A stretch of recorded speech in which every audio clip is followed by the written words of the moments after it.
Hello, everyone. I want to make a video today. I'm going to start off in Ephesians 4:19 of the King James Version of the Bible. I'm continuing on with the senses.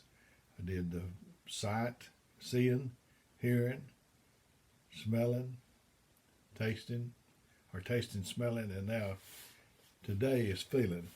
So Ephesians 4:19, King James Version of the Bible says, "Who been past feeling have given themselves over unto lasciviousness to work all uncleanliness with greediness."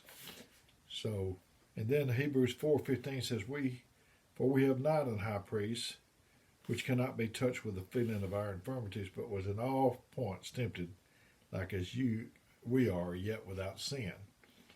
Acts 17:27 said that they should seek the Lord, if haply they may feel after him and find him, though he be not far from every one of us.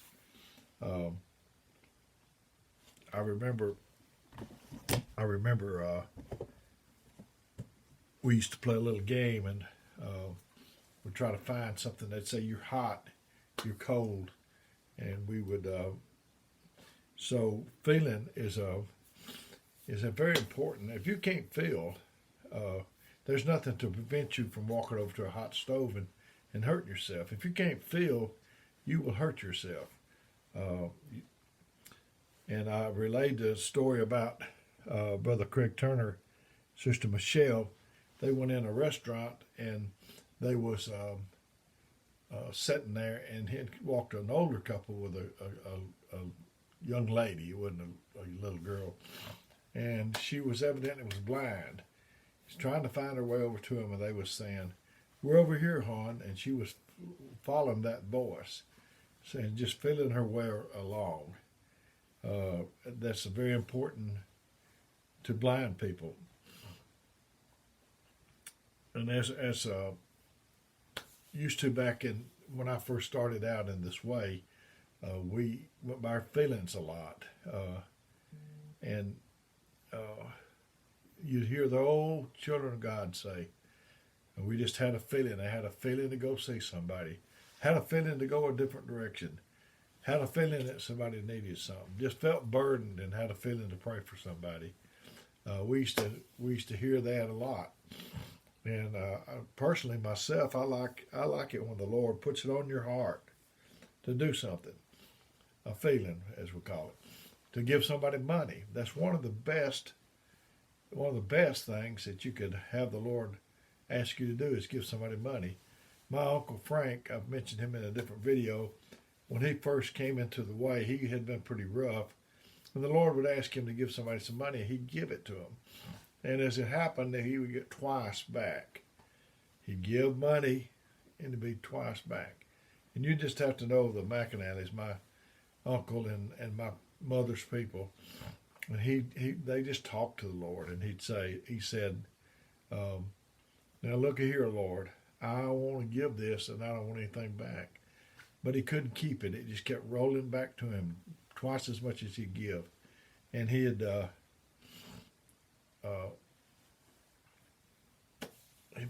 if you're giving to get it back, you're probably not going to get it back.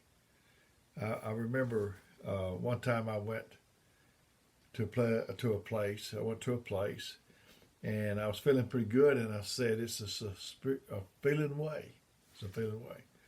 And the man there says, "It's a spiritual way with a feeling," and that's what it is. It's a spiritual way with a feeling. Years ago, I might have related this to you before, but we're talking about feelings.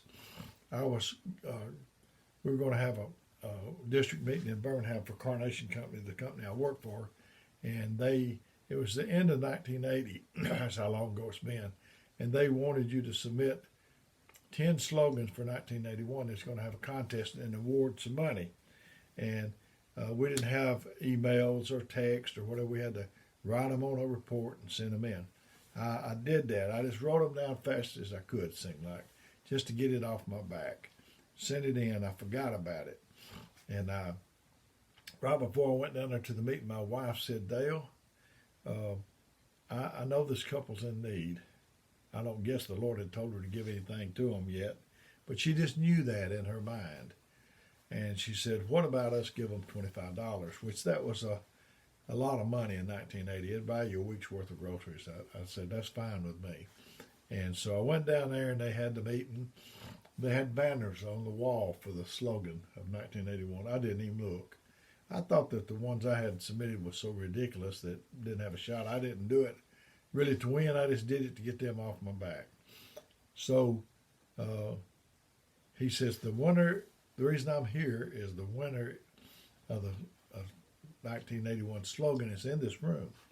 And I still didn't look. And he said, well, okay, I guess nobody wants this money. He started to stick the $25 back in his pocket. And I thought, I might ought to look, and there it was. My slogan, the winning slogan. And I said, oh, it's mine. But to show you, I believe the Lord helped me with that, because I'll tell you the slogan, and then you'll know he did. It said, second to none in 81. I mean, my goodness, surely something could beat that. But the Lord knew that we had that giving heart. We were going to give that $25 to that sister. I came back home, and my wife met me at the door. How wives do. They're wonderful, wonderful. But they meet you at the door. The car tore up. The kids were rowdy, whatever. Sometimes it's not always good news. But that time she met me at the door, and she said, Dale, she said, that $25 we was going to, I think she met me at the door. But anyway, she said, that $25 I was going to give this sister. And I said, yeah, I remember it. And she said, I didn't give them $25. And I thought, oh, you have cheated us out of a blessing. I knew that there was a blessing in giving. But she said, when it came time to give that money, it just didn't seem right. And I went on and gave her $50. And I said, I got you covered. I've got you covered. You just can't outgive the Lord. I wish that the Lord would tell me to give somebody money. I'm retired. I'm not working. Don't have abundance of money. But I'm telling you that that's one of the best blessings you can ever have in your life. I remember one time I went to a church not too awful long ago, and there was a sister there that said something about she wanted to tell me something. Well, it's awkward between you and the sister. We had already went outside. There was people standing around. So I went over to where she was at, and she said, the Lord told me to give you this. It was $100, which I've had people give me more money than that, but it touched my heart. And I think of this sister, and I think about that. It brings a closeness to you. And I told you just recently about this brother that was my hero in the Lord. He was having it hard financially. And my wife told me, she said, Dale, I'd like to give them X amount. And I said, and it was like on a Monday night. And I said, let me pray about it. So, if they was really needing that, they would have been in a hurt. But God was, I prayed, and God told me to give them more than that. And I told my wife, I said, God said, give them this. So that night I went over there at his house. He was real receptive. I said, he said, come on in. We went in and sat down. We just talked a little small talk, chit-chat, I call it, and really about nothing. And he sensed that I had come on a mission on business for the King. And he said, I guess you didn't come for this, did you? You got something you need to do? And I said, yeah. And I think I might have had it in an envelope. I didn't know how to give it to him. And after all, as I said, he was my hero. So I went over there, stuck that envelope in his pocket. And I heard later that when I left out of the driveway, he yelled in there, he called in there to his wife and said, how much money did we lack on the rent? And she said, so much, just the amount I gave him. Not trying to, as they say, blow my own horn, but I just praise God that I forgot a lot of money received or give, but I'll never forget that. It's, I've had the Lord cause me to have a feeling to do something, and not every time, but if it comes from the Lord, every time that you get a feeling from the Lord, you can rely on that, and you can do that. You don't have to have a feeling to help somebody. You don't have to have a feeling to go to church. You don't have to have a feeling to be good to your wife. That's part of commitment. You just do it because you know that's the thing that you need to do. But I'll tell you, there's a reward in it. I've really enjoyed this. It's completed the series on senses: seeing, hearing, tasting, smelling, and today is feeling part of it. So I hope it's helped you and benefited. If it has, let me know. That's good news to know. If there's something else you want me to address, I thought at first when people would make a request, I thought, I don't know if I can do this or not, but I've found every time so far that the Lord has helped me and directed me to be able to get it together. So may the Lord bless you is my prayer.